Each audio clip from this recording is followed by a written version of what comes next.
All right, it's great to be back in Orlando. Thank you all for being here this morning.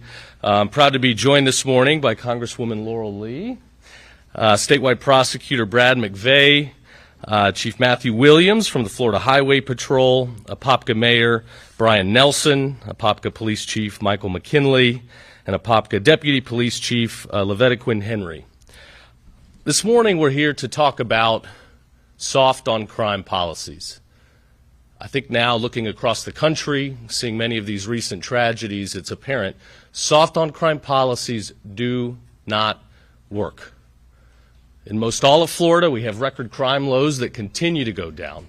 Murder rates decreasing, violent crime rates decreasing, and it's because we back our law enforcement and we give them the tools they need to be successful. Unfortunately, here in Orlando, we still have a pattern of soft on crime policies that are endangering families. Non-prosecution policies that are putting our families and our kids in grave danger. We've had a couple recent examples here with State Attorney Monique Worrell, where she has decided not to press charges in some of the most gruesome and horrific child predator cases. Recently, there was a man on a park bench masturbating while facing a bunch of kids playing at a public splash pad. There was video evidence of this, witness testimony, a father there with his 2-year-old just feet from this offender. The gentleman committed this gross act and then exposed himself in public. And while we had all of this evidence, an open shut case, State Attorney Worrell decided charges did not need to be brought. She gave this guy a free walk in the park, and now other kids are in jeopardy of having a tragic incident happen to them. In another case that my office was prosecuting, an individual that possessed and shared tons of gruesome child pornography videos, not just images, but videos of toddlers getting raped and abused, she dropped all charges. Let this guy go free.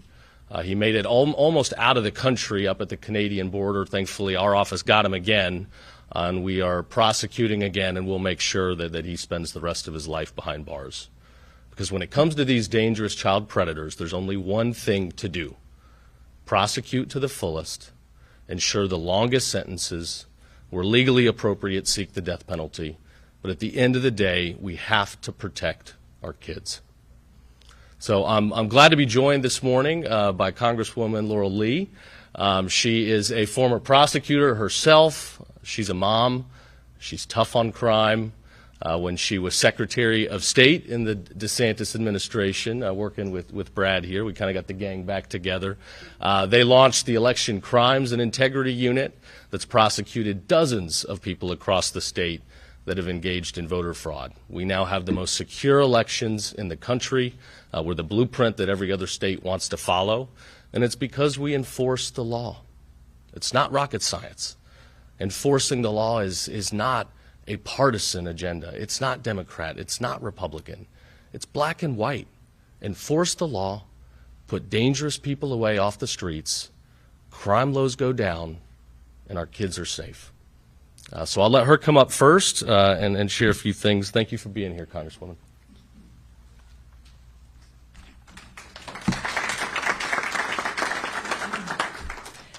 Well, thank you, Attorney General Uthmeier. It is indeed a pleasure to get to be here today with you, with Statewide Prosecutor McVeigh, Chief Williams, and all of the other men and women who are here who are committed to keeping Florida safe. Let me start with something that we can all agree on. Domestic violence cases and gun cases are not minor. They are the red flashing lights that tell us when violence is going to escalate. When a state attorney prevents these types of cases from being reviewed or lets a repeat offender out while awaiting trial, that is a public safety problem. Every charging decision is a public safety decision. It determines whether families are protected or whether danger is being put back out on the streets. And here's what we know. A small group of repeat offenders drive most of the violent crime in our communities. If prosecutors let those cases slide, if we look the other way, those same offenders will be in the headlines again and again. And we don't have to imagine the consequences. We can see them. On Monday, I will be in Charlotte, North Carolina, where a young Ukrainian refugee, Irina Zarutska, was murdered on a bus by a repeat violent offender who'd been allowed to go free. This tragedy wasn't the result of one mistake. It was the result of a chain of decisions, delays, and excuses that kept a dangerous man out on the street. That's what happens when a system treats violent recidivists as if they are harmless, and we cannot allow that to happen here in Florida. As a former prosecutor and a former judge, I know that our justice system works best when it is based on evidence and data, not emotion, when we can separate the violent recidivist from the person who can actually be rehabilitated, when we allow law enforcement officers to do their jobs, and when we can count on prosecutors who will do theirs. Prosecutors who respect the oath of office they take to enforce the law, not to make it, not to ignore it, but to enforce it. Because decisions to ignore criminal conduct erode public trust. No cash bail policies don't ask the only question that matters. Is this person dangerous? So in Congress, we are working hand in hand with our colleagues here at the state to ensure that our partnership is strong, to support the call to protect our communities across America, to bolster safety and security at our prisons so correctional officers are kept safe, and to require prosecutors' offices to share the numbers. How many cases are prosecuted? How many cases are declined? How many gun cases are pled down? So that the public knows what's happening in their communities. So I'm proud to join my colleagues here today and so many of the men and women of law enforcement to keep that commitment to the American people. At the end of the day, this isn't complicated. Keep violent offenders off the street. Be honest about the results and use common sense. That's how we protect families. That's how we give real second chances to those who can succeed. And that's how we restore trust in our justice system.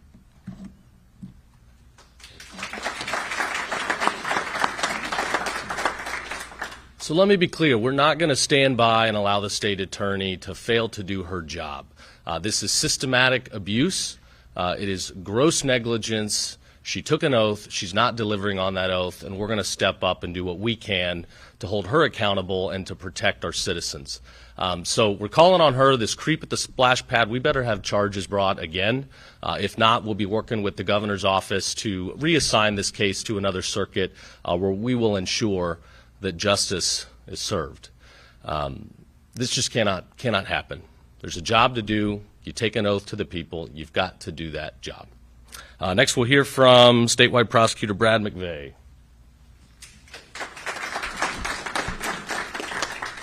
Thank you, General. Thank you for being here. I want to talk about the facts as they are in the first case the General mentioned. A father, his 2-year-old son, went to a local park, a splash pad, for a day of fun. What they encountered was a man less than 50 feet away on a park bench masturbating. The incident took about 4 to 5 minutes. The father did everything that you would ask a father to do. He didn't escalate the situation. He didn't take matters into his own hands. He went, he called 911, he watched the children and made sure they were safe. He took photographs. And the law enforcement did everything you would want them to do. They responded quickly. They talked to witnesses. They found the suspect. They apprehended the suspect, and they arrested the suspect. The father was shocked when he got a call less than 30 days later and learned the case had been dismissed. And the reason given was it lacked prosecutable merit. He wondered, to me, frustrated and shocked, how in the state of Florida a man could masturbate for 5 minutes in front of a 2-year-old and that not be a crime. He explained his story. He explained the case. And We listened. We took his account. We read the reports.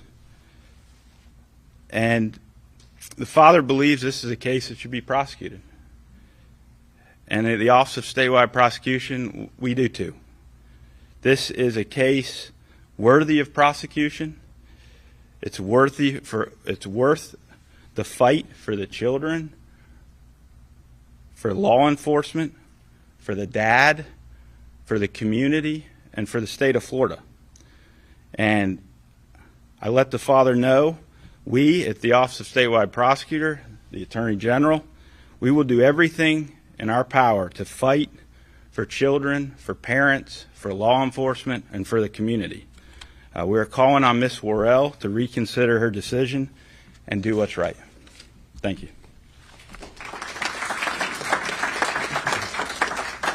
Thank you. And to round things out, we've got Matt Williams, Florida Highway Patrol.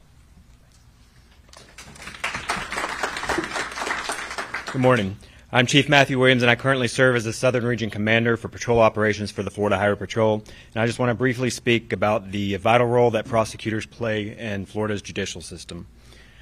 In our state, each Judicial Circuit elects a state attorney, and their responsibility is both clear and essential. They represent the people of Florida in criminal cases. Every day, the men and women of law enforcement put themselves in harm's way to apprehend offenders in order to keep our community safe. Once an arrest is made, prosecutors step in to review the evidence, determine the charges, and bring those cases before the courts. This role is to carry forward the work of law enforcement to ensure that offenders are held accountable and that victims see justice.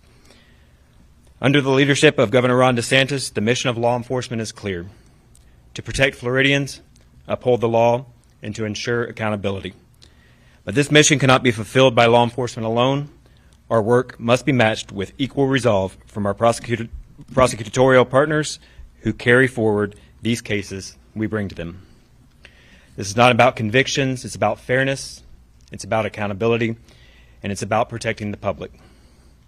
Prosecutors must weigh the facts, apply the law, and make decisions in the interest of justice.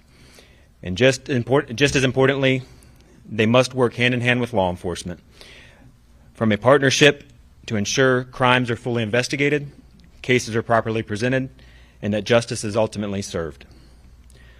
When law enforcement and prosecutors stand united, our communities are safer, public trust is stronger, and criminals get the unmistakable message that Florida is in fact a law and order state. And quite frankly, every Floridian should have the expectation that our prosecutors and our elected state attorneys have the ability to understand and that they will apply and uphold the rule of law. I'd like to take this opportunity to thank Governor DeSantis and our Attorney General for their unwavering support of those who work day and night to keep this great state safe. Thank you. We got the best law enforcement in the country. We stand by them. I know that the governor's been their greatest champion. I thank them for everything they do. Thank you again, Congresswoman, for being here. We appreciate the fight you're bringing in D.C., especially when it comes to public safety and protecting our kids. Thank you, Brad, and your team. Thank you guys for the work you're doing. All right, I think we got time for just a couple questions. We're in a bit of a time crunch, but we'll take a few. If anybody has any. Yes. General, so you said that you want the State Attorney Worrell to step up and do her job. So what will happen if she decides not to prosecute? Well, we're gonna work to get this case reassigned if she chooses not to. I mean, you've all heard the facts. It's a pretty horrific situation. I hope she will change her mind and decide to do her job. If not, we will do it for her. These are just a couple examples of cases that are not being brought. There are still non-prosecution policies in writing that are on the books. I know she's made excuses, not having resources to address the cases, to address the backlog. We've provided several prosecutors to help that have cut down, on hundreds of cases, and we just want to get the job done. At the end of the day, if you're willing to enforce the law and put bad guys away, I got no problem. But if you're going to let creeps like this go free, we are going to have a problem. Yes. Attorney General, as a mother myself, it's concerning what you said. So what are some words that you would just want parents to know in Florida, in Central Florida? Sure. Well, evil is out there. My number one priority is protecting our kids. We've made that very clear today with the internet and social media. That is the greatest danger. It is right under the nose of parents. Parents are the first line of defense. If you don't know what your kids are doing with their devices, go home and figure it out. We continue to make dozens of arrests, and the predators are getting access to the kids through apps like Snapchat, who our office has sued, Roblox, a gaming app. We've got investigations going into other apps as well, because right now it's too easy for predators to pretend to be kids, to use fake pictures, to tie into kids' vulnerabilities, and ultimately start to solicit personal information. So parents are the first line of defense. We're going to do everything we can to combat this evil, but it's there. Since I took office, our team has been involved in over 1,000 arrests involving child predators. Last week alone in Polk County, we arrested over 240 individuals in a sting that were either engaging in human trafficking, prostitution, or preying upon kids. Of those 240 arrests, the defendants combined for almost 700 priors. 700 priors. It just shows, again, that this repeat offense, soft on crime leniency, it doesn't work. It doesn't work. When people do these lewd and heinous things, they need to be held accountable. We need to put them away for as long as we can. General, you presented this before against State Attorney Worrell. What makes this different this time? Because, again, you offered assistance and it's been brushed away. What makes this different? Well, I wish it was different. It really isn't. It's kind of the same old, offenders, some violent, being allowed to walk free. The facts of this case are so egregious. It is an open, shut case. Why would you not bring charges? You've got video evidence, witness testimony. You've got this dad that saw this feet away, made sure all the other kids were going to be safe, handled it correctly. Justice needs to be served. We can't let this happen, or others think they can get away with doing the same things. And these are two very specific cases. What are the names of these defendants involved? We can get you that detail on the side if you'd like it. Yes? Attorney Worrell has been removed from office before. Is that a possibility going forward in these cases? Well, it's an authority the governor has, so I'm not going to get out ahead of him or speak for him.